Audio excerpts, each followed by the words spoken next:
Hi everyone, कैसे हो आप सभी लोग। आई होप आप लोग अच्छे होंगे। मैं हूं राहुल जेसवाल एंड स्वागत करता हूं आप सभी का एक बार फिर हमारे यूट्यूब चैनल JR ट्यूटोरियल्स में।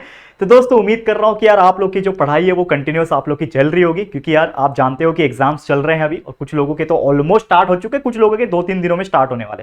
तो एक रिक्वेस्ट मेरी तरफ से ये है कि यार आपके राहुल भैया ने, राहुल दादा, राहुल सर मनता तुम्हें मला, तो आपने एक चीज नोटिस किया होगा कि पूरा साल भर के पहले ही हमने आपके लिए पूरा सिलेबस कंप्लीट करके रखा हुआ है। मतलब ऐसा कोई चीज नहीं है जो चीज हमने नहीं पढ़ा है। आप लोगों को पूरा साइंस पढ़ा दिया, पूरा मैथ्स पढ़ा दिया, पूरा हिस्ट्री, पूरा ज्योग्राफी, इवन सिविक्स जो है आप वो भी पढ़ा दिया, और कई सारे ऐसे एग्जाम रिलेटेड ग्रामर के वीडियोस, ऐसे कई सारे वीडियोस आपको देखने मिल जाएंगे हमारे चैनल पे। तो समझ लो कि आपको कोई भी चैप्टर में प्रॉब्लम आ रहा है तो आप वो चैप्टर का नाम सीधा टाइप करो, यूट्यूब पे सर्च करो और आगे JR ट्यूटोरियल्स डाल के सर्च करना, तो आपको हमारे वीडियोस देखने मिल जाएंगे और आप उसको ओपन करके पढ़ाई कर सकते हो, कॉन्सेप्ट क्लियर कर सकते हो, और फिर उसी टॉपिक पे आप अपना टेक्स्ट बुक या फिर नोट्स, आपका डाइजेस्ट लेके आप उसको लर्न कर सकते हो, और बाकायदा आप एग्जाम में अच्छे तरीके से कॉन्सेप्ट क्लियर करके जब जाओगे तो आपको बहुत अच्छे तरीके से लर्न रहेगा। आप एग्जाम में अच्छे से लिख पाओगे आंसर को, और एग्जाम में टॉप भी कर सकते हो। तो ये आप लोग के ऊपर डिपेंड करता है कि हमसे आप कितना चीजें एब्जॉर्ब कर रहे हो और खुद से कितना प्रैक्टिस कर रहे हो, कितना लर्न कर रहे हो। ये आप लोग के लिए बहुत इंपॉर्टेंट है, ठीक है।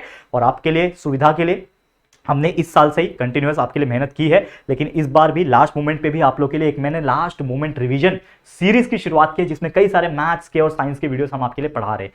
तो आज एक और लास्ट मोमेंट रिवीजन सीरीज, ठीक है, जिसका नाम है दोस्तों LMR रिवीजन। इसका एक और बेहतरीन वीडियो लेकर आए हैं, जिसमें हम पढ़ाने वाले आपको 8th स्टैंडर्ड का साइंस सब्जेक्ट का एक बेहतरीन चैप्टर, जिसका नाम है chapter number 16, reflection of light. जी हाँ दोस्तों, बहुत सिंपल, बहुत ही इजी चैप्टर है रिफ्लेक्शन ऑफ लाइट। ये चैप्टर में है क्या, एक एक करके फटाफट तरीके से, फास्ट फॉरवर्ड तरीके से रिवाइज कराने वाला हूं। बस ये वीडियो को देख लेना, काफी छोटा वीडियो होगा, 12-15 मिनट के अंदर हम ये वीडियो को खत्म कर देंगे। लेकिन आपको क्या करना है, ये वीडियो को एंड तक देखना है और अपने सभी दोस्तों को शेयर करके बताते रहना है कि यार हम आप लोग के लिए LMR रिवीजन भी करा रहे हैं, ठीक है। शुरुआत करें तो सबसे पहले अगेन एक चीज बोलना चाहूंगा, इंस्टाग्राम, टेलीग्राम और एप्लीकेशन जरूर से कर लेना, फॉलो कर लेना, ज्वाइन कर लेना, और ऐप को ऐप स्टोर पे जाके डाउनलोड करके इंस्टॉल करके रख लेना। इससे हमें भी सपोर्ट मिलेगा और आप लोग के लिए कई सारे कंटेंट्स हम प्लान कर रहे हैं एप्लीकेशन पे भी लाने के लिए, ठीक है। चलिए शुरुआत करें। तो सबसे पहले क्या है हमारा रिफ्लेक्शन ऑफ लाइट। देखो, अब ये रिफ्लेक्शन ऑफ लाइट जो है ये होता क्या है, तो पहले इसको समझना पड़ेगा। इसका एक फंडा होता है, और एग्जाम में ना इस टॉपिक के ऊपर, रिफ्लेक्शन ऑफ लाइट के ऊपर ना एग्जाम में डेफिनेशन भी पूछता है। तो सबसे पहले इसको हम समझते हैं कि what do you mean by reflection of light. तो रिफ्लेक्शन ऑफ लाइट का मतलब क्या होता है, देखो, तो when light rays fall on an object, जैसे कि आप जानते हैं कि हमारे पूरे ब्रह्मांड को जो लाइट प्रोवाइड करता है वो कौन करता है, सन करता है। सन जो है हमारा सूरज देवता, सूर्य जो है वो हमें एक क्या करता है, सनलाइट प्रोवाइड करता है। और सनलाइट तो वो प्रोवाइड करता है, लेकिन आपको एक चीज समझ में आता होगा कि जो सनलाइट होती है ना, वो कहीं ना कहीं क्या होती है, हर जगह फैल रही है। तो उसके पीछे एक लॉजिक होगा, क्योंकि हर जगह फैल रही है मतलब हर जगह एक लाइट का कोई भी कोना पूरे पृथ्वी का नहीं बचता होगा जहां पे सनलाइट ना मिलती हो। तो हर जगह सनलाइट जो है वो पहुंच रही है। तो अगर सनलाइट पहुंच रही है मतलब कुछ ना कुछ ऐसा फिजिकल फंडा हो रहा होगा कि यार ये जो सनलाइट है वो उसको पहुंचा रहा होगा। तो बेसिकली होता क्या है, उसके पीछे काम करता है हमारा एक लॉजिक, फिजिक्स का एक फंडा, जिसका नाम है रिफ्लेक्शन ऑफ लाइट। तो ये रिफ्लेक्शन ऑफ लाइट है, इसको हम लोग समझने की कोशिश करते हैं ये होता क्या है। देखो ध्यान देना, तो क्या बोल रहा है कि when ray of light, when light rays fall on object, मतलब कोई भी लाइट जब निकलता है तो वो एक वेव्स के फॉर्म में, एक सीधा सीधा लाइट के फॉर्म में आता है, ठीक है। जैसे आप लोग बैटरी टॉर्च मारते हो ना, तो टॉर्च मारते हो तो एक लाइट सीधा जाता है, तो सन का जो लाइट है वो भी सीधा ही आता है। तो कहीं पे भी समझ लो कि एक लाइट का रे जब किसी ऑब्जेक्ट पे टकराता है तो उसका जो डायरेक्शन होता है वो चेंज हो जाता है। मतलब जैसे ही वो टकराने के बाद क्या हो गया, उसका डायरेक्शन चेंज हो गया। तो समझ लो ये मेरा रे ऑफ लाइट था, ये मेरा क्या है, एक ऑब्जेक्ट है। तो जैसे ही ये लाइट आएगा और इस पे जैसे टकराएगा, ऑब्जेक्ट पे टकराएगा, तो ऑब्जेक्ट पे टकराने के बाद उसका डायरेक्शन क्या हो रहा है, चेंज हो रहा है। लेकिन अगर ये कोई दूसरा चीज होता तो नॉर्मली टकराने के बाद वो यहीं से वापस निकल जाता। मतलब ये जो लाइट है वो टकरा रहा है और टकराने के बाद यहीं से वापस निकल जाता। लेकिन ऐसा नहीं होता कि जब भी लाइट आ रहा है वो लाइट टकराता है और टकराने के बाद ये वापस इस तरीके से डायरेक्शन चेंज करके निकल जाता है, एंड देन टर्न बैक, मतलब वो डायरेक्शन अपना चेंज करके बैक, मतलब वापस से वो चला जाता है दूसरे डायरेक्शन में। और इसी फंडे को, this is called as the reflection of light. इस फंडे को हम लोग क्या बोलते हैं, रिफ्लेक्शन ऑफ लाइट बोलते हैं। समझ में आ रहा है, बहुत सिंपल फंडा है। चलो एक्सप्लेन करते हैं डायग्राम से। समझ लो कि ये आपका है इंसिडेंट रे, मतलब ये एक लाइट सोर्स है, ये आ रहा है, ये आ रहा है, आ रहा है, आ रहा है, आ रहा है, और यहां पे मेरा एक पॉइंट ऑफ इंसिडेंस है। पॉइंट ऑफ इंसिडेंट मतलब क्या हो रहा है कि ये लाइट आके इधर टकराया, तो जैसे वो ऑब्जेक्ट को यहां पे टकराया, टकराने के बाद क्या हो रहा है कि वो यहां से जाके बाहर निकल गया, मतलब रिफ्लेक्ट हो गया। क्या हो गया, वो रिफ्लेक्ट हो गया।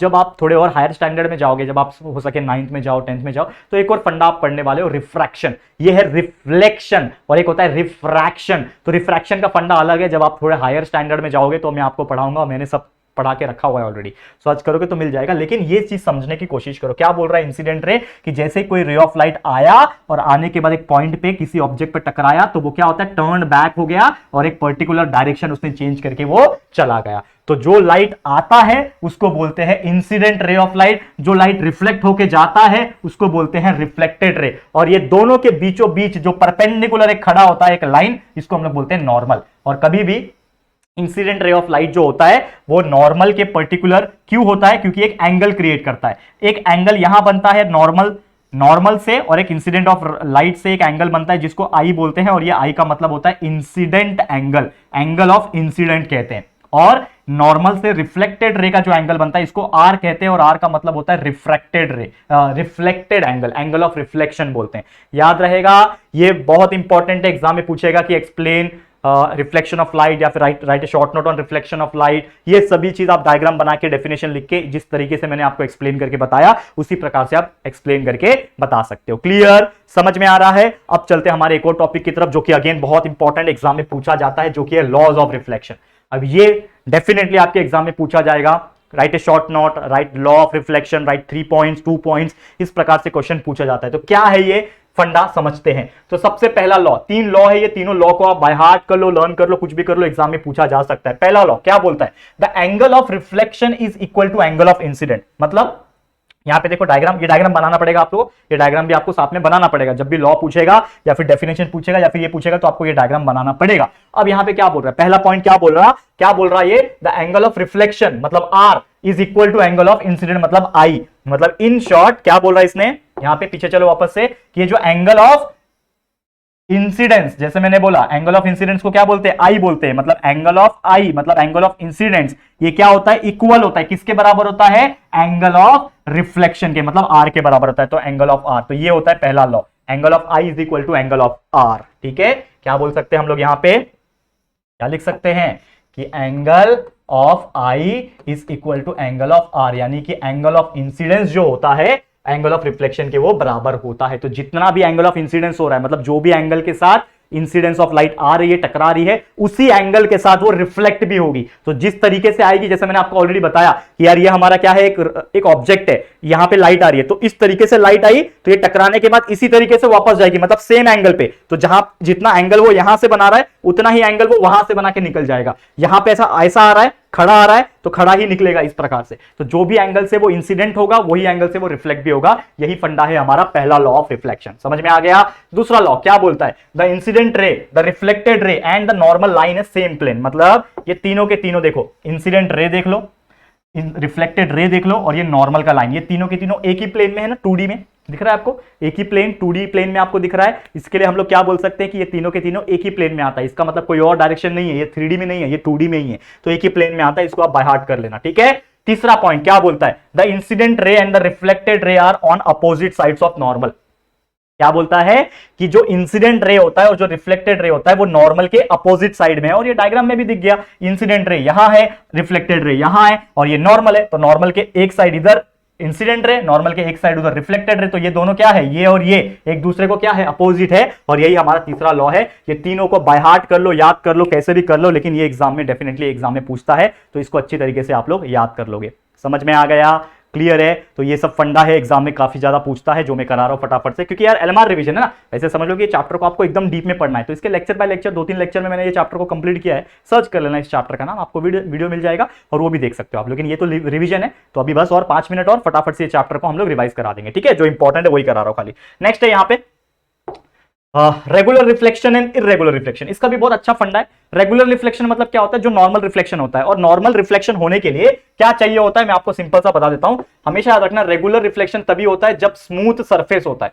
सरफेस जब रहेगा, स्मूथ सरफेस रहेगा, देखो ये सरफेस, ये ऑब्जेक्ट देखो एकदम प्लेन है, स्मूथ है, तो इस पे कभी भी कोई अगर लाइट आ रही है, इस प्रकार से लाइट आई, ये समझ लो आई है आपका, ठीक है, इंसिडेंट रे ऑफ लाइट है ना, तो ये आ रहा है, ये भी लाइट आ रहा है, तो ये टकराने के बाद उसी एंगल से निकल जाएगा, ये आपका क्या होगा, आर होगा, और ये भी आई है आपका, तो ये आया और उसी एंगल से ये निकल भी गया। तो जिस एंगल से आ रहा है उसी एंगल से निकल गया, जिस एंगल से आ रहा है उसी एंगल से टकराने के बाद निकल गया, क्योंकि यहां पे जब वो टकरा रहा है ना तो वो जो पर्टिकुलर सरफेस जो है आपका ये एकदम स्मूथ है, मतलब कोई भी उसको बैरियर नहीं है। तो हमेशा याद रखना जब स्मूथ सरफेस होता है ना तब जाके क्या होता है, रेगुलर रिफ्लेक्शन होता है। मतलब कोई एग्जाम में अगर आपको क्वेश्चन पूछ ले कि रेगुलर रिफ्लेक्शन कहां देखने मिलता है, तो whenever the surface is smooth तो जो रिफ्लेक्शन होगा वो क्या होगा, वो आपका नॉर्मल रिफ्लेक्शन या फिर रेगुलर रिफ्लेक्शन होगा। और वही दूसरा फंडा जो बात करें वो है इररेगुलर। इररेगुलर नाम ही इररेगुलर है, तो अगर कोई इररेगुलर सरफेस है, इररेगुलर सरफेस है, जैसे कि आप ये डायग्राम में भी देख पा रहे होंगे, ये सरफेस जो है वो टेढ़ा मेढ़ा है। देखो ये टेढ़ा मेढ़ा सरफेस है, ठीक है, देख पा रहे हो आप लोग, तो टेढ़ा मेढ़ा सरफेस है। अब यहां पे समझ लो कि ये मेरा इंसिडेंट रे ऑफ लाइट है, आया आया यहां पे टकराया।